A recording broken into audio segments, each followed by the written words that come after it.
देखो जी स्टूडेंट लोग, आप लोग नीट JEE IIT से बहुत दूर भागते हैं। भागने का चीज नहीं है। जो 11th 12th का बेस रहता है बस उसी का थोड़ा सा एडवांस किया हुआ रहता है। अब देखेंगे सबसे पहले नीट का जो क्वेश्चन पूछा जाता है वही जे IIT में भी पूछा जाता है और जो इससे पूछा जाता है JEE में ही पूछा जाता है। देखेंगे यहाँ क्या लिखा हुआ, which physical quantity have same dimension, मतलब सेम डायमेंशन किसका किसका है। मैं इसका सॉल्यूशन करने जा रहा हूँ। ए का मैं देखता हूँ फोर्स इजकल टू होता है mass into acceleration. Mass into acceleration, mass is M, acceleration का होता है L T⁻⁻² होता है।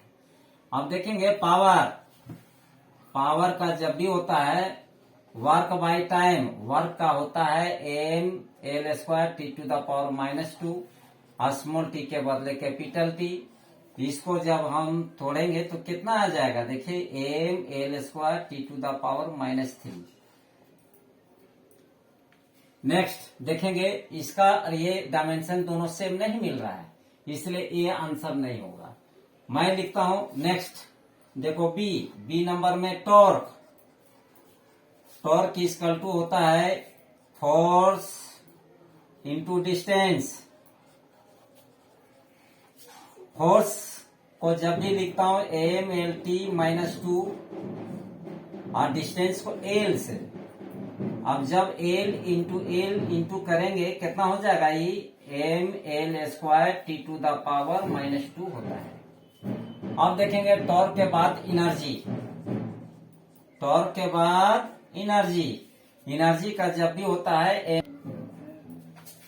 देखेंगे एनर्जी इक्वल टू mL²T⁻⁻²। अब देखें torque equal to force into distance होता है। फोर्स का डायमेंशन होता है mL/T⁻⁻², distance is L into L करेंगे तो L² हुआ। अब देखेंगे एनर्जी का mL²T⁻⁻² होता है। अब देखेंगे, अब यहां से देखेंगे कौन सा किसका है डायमेंशन सेम। देखो तो टॉर्क का mL²T⁻⁻² है, एनर्जी का mL²T⁻⁻² है। ये देख रहे हैं, ये दोनों का सेम है, इसलिए सेम हो गया। आंसर कौन सा होगा, ये। और टॉर्क का अब देखेंगे टॉर्क इक्वल टू होता है mL²T⁻⁻²। अब देखेंगे पावर का कितना होता है mL²T⁻⁻3, ये भी नहीं आएगा। अब देखेंगे फोर्स का कितना होता है mL/T⁻⁻² होता है और टॉर्क का होता है mL²T⁻⁻²। ये दोनों में देखेंगे फोर्स इसका और ये दोनों में मिल नहीं रहा है, इसलिए क्या चीज होगा, ये भी नहीं होगा। तो आंसर कौन सा होगा, डी होगा। इस तरह का क्वेश्चन एक दो क्वेश्चन और हम बनाते हैं जो आपका 11th क्लास में भी आपका टैली कर जाएगा और आपका ये नीट का भी क्वेश्चन में टैली कर जाएगा, JEE में भी टैली कर जाएगा, IIT में भी टैली कर जाएगा। सेम क्वेश्चन है उसी तरह से, which physical quantity have same dimension, किसका सेम डायमेंशन है। अब देखेंगे, पहले मैं सोल्व करता हूँ फर्स्ट का, सेकेंड का फिर सोल्व करता हूँ, फिर सी का, फिर उसके बाद में सरफेस टेंशन का। अब देखेंगे सॉल्यूशन में क्या है। फर्स्ट में फोर्स इक्वल टू अभी तुरंत बताए थे, इसका होता है mL/T⁻⁻²। अब देखेंगे work done equal to force into displacement, ये देखेंगे mL²T⁻⁻² होता है। अब ये देखेंगे ये वाला टर्म और ये वाला टर्म दोनों नहीं मिल रहा है, इसलिए ये वाला नहीं होगा। सेकेंड बी नंबर लिखता हूं, मोमेंटम इक्वल टू होता है मास इंटू वेलोसिटी। अब देखेंगे मास को कैपिटल M से, वेलोसिटी का होता है L⁻⁻1 होता है। अब देखेंगे इम्पल्स इक्वल टू होता है फोर्स इंटू टाइम। मोमेंटम को यही दिमाग में बैठा रखना, mass into velocity, mass into velocity. Impulse equal to force into time होता है। Force is denoted by L T to the power -2 और टाइम को कैपिटल टी से मैं लिखता हूं। देखिए -2 + 1 कितना हो जाएगा, mlt-1। यहां से मिला के देखिए कि मोमेंटम और इम्पल्स दोनों का सेम आ रहा है ना, सेम आ रहा है, इसलिए आंसर बी होगा। उसी तरह देखिएगा प्रेशर एंड फोर्स, ये भी नहीं होगा, इसको भी मैं डील करता हूं। C number pressure equal to and stress, दोनों का जब भी होता है फोर्स बाई एरिया होता है। फोर्स बाई एरिया, फोर्स का क्या होता है mlt to the power -2, area का al²। आप देखेंगे एक एल कैंसिल, कितना हो जाएगा प्लस ऊपर आकर का माइनस, ml पर power -1 t to the power -2। ये आया किसका, प्रेशर का और स्ट्रेस का, दोनों का सेम आता है। अब देखिए सी नंबर में ये क्या चाहिए, प्रेशर है और फोर्स। प्रेशर का आया ml t to the power, देखिए ml-1 t to the power -2, ये आया प्रेशर का। और फोर्स का यहां से मिला के देखिए ये वाला टर्म और ये वाला टर्म दोनों नहीं मिल रहा है, इसलिए क्या चीज जाएगा, ये कैंसिल हो गया। सरफेस टेंशन, इसको भी मैं मिला देता हूं। सरफेस टेंशन इक्वल टू होता है फोर्स बाई लेंथ होता है। फोर्स को मैं लिखता हूं mlt-2 और लेंथ को l से मैं लिखता हूं। l कैंसिल, कितना हो गया mt टू द पावर -2 हुआ। ये देखेंगे सरफेस टेंशन का ये होता है, देखिए mt टू द पावर -2 और स्ट्रेस का होता है ml-1 t to the power -2। ये दोनों इक्वल नहीं है, इसलिए ये वाला भी नहीं होगा। देखता हूं नेक्स्ट क्वेश्चन। नेक्स्ट क्वेश्चन है डायमेंशन ऑफ इम्पल्स। इम्पल्स का डायमेंशन क्या होगा, इसमें लिखा हुआ है are same as that of, मतलब इसी प्रकार से इसमें इम्पल्स के डायमेंशन जैसा कौन होगा, ये होगा में दिया हुआ फोर्स या मोमेंटम होगा या एनर्जी होगा या एक्सेलरेशन होगा। अब इसमें मैं लिखूंगा यहाँ सॉल्यूशन, चाहे आंसर लिखिए। देखिए A equal to force equal to होता है मास इंटू एक्सेलरेशन, ठीक है। अब देखेंगे मास को कैपिटल एम से, एक्सेलरेशन को l टू द पावर -2 होता है, ये तो देखेंगे। और इम्पल्स का जब भी होता है देखिएगा मास इंटू वेलोसिटी का जो होता है फोर्स इंटू टाइम होता है। फोर्स इंटू टाइम, फोर्स का कितना होता है mlt-2 और t का कितना होता है t लिखेंगे और इसको मैं देखिएगा -2 + 1 कितना हो जाएगा mlt-1। उसी तरह अब यह देखो ए में लिखा हुआ है force mlt to the power -2, इसके इक्वल में ये नहीं आ रहा है, इसलिए क्या चीज होगा, ये नहीं होगा। मोमेंटम इक्वल टू होता है मास इंटू वेलोसिटी, मास को m से और वेलोसिटी का l टू द पावर -1। ये वाला टर्म और ये वाला टर्म मिला के देखिए तो दोनों मिल गया, इसलिए आंसर क्या चीज हो जाएगा, बी आंसर होगा। एनर्जी का तो आप जानते होंगे, बताइए नहीं जानते हैं, अरे बाप रे बाप। Energy equal to force into displacement.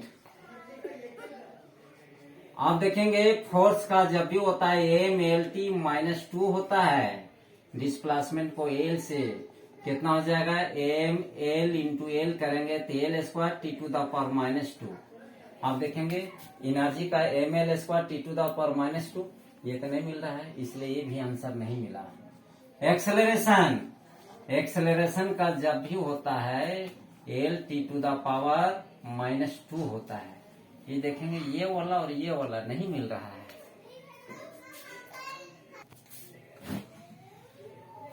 Question है बहुत इंपॉर्टेंट है, ये है तीनों में क्वेश्चन पूछा जाता है।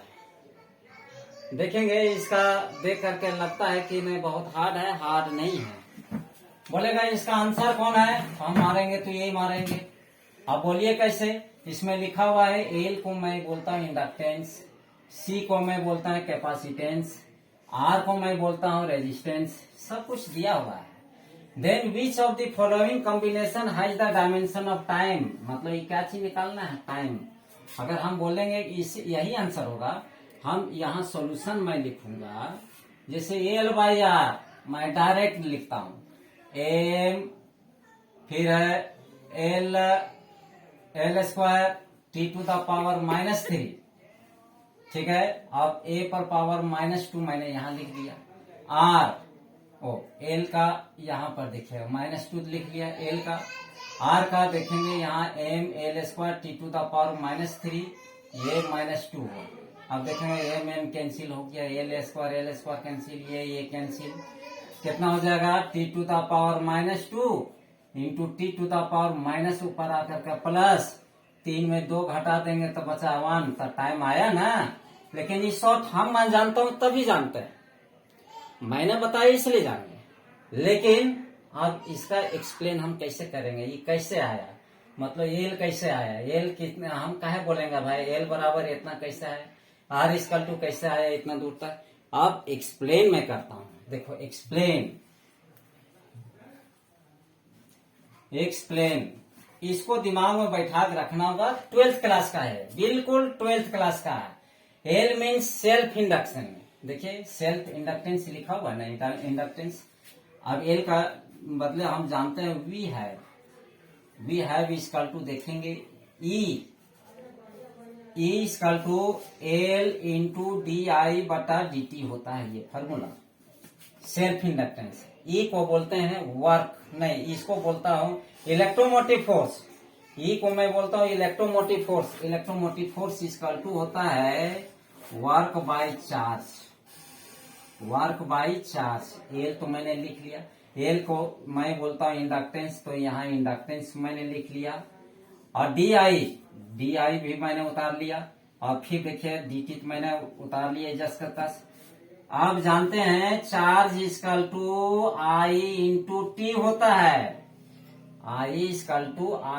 Charge equal to I into T होता है। अब देखिए वर्क का फॉर्मूला आप जानते हैं, कितना जानते हैं बताइए, तो M L square T to the power -2, charge के बदले मैं लिख दिया आई इंटू टी।